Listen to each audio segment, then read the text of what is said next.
Welcome to AutoCAD tutorial. Today video I'm going to show you how to draw the hatch in AutoCAD.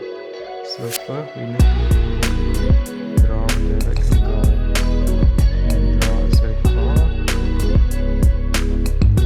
Okay, draw the rectangle again with the ellipse.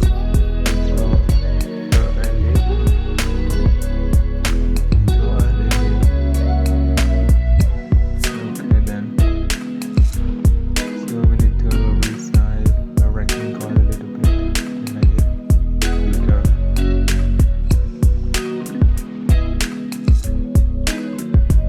Okay, then now it is bigger now.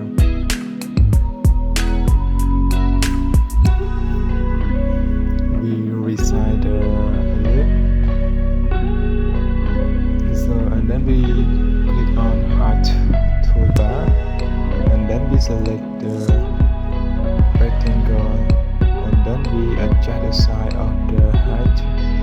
So we import enter. So now we can see the size of the hatch is bigger.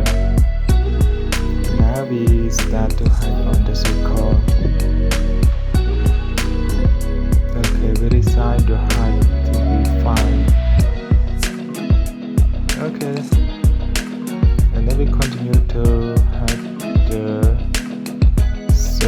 ellipse and rectangle.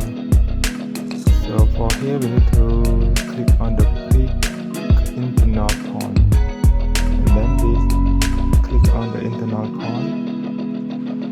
Okay, now we start to select the style of the hatch. So we prefer this one, so we select this one. Okay, now we start to change the color of the hatch. Change the color here. Okay, for this part I change color to be. Okay, now we start. We need to change color to pink. And then this one we change color to be green. Okay, that's all for my video. I hope you enjoyed this video, and don't forget to subscribe my video.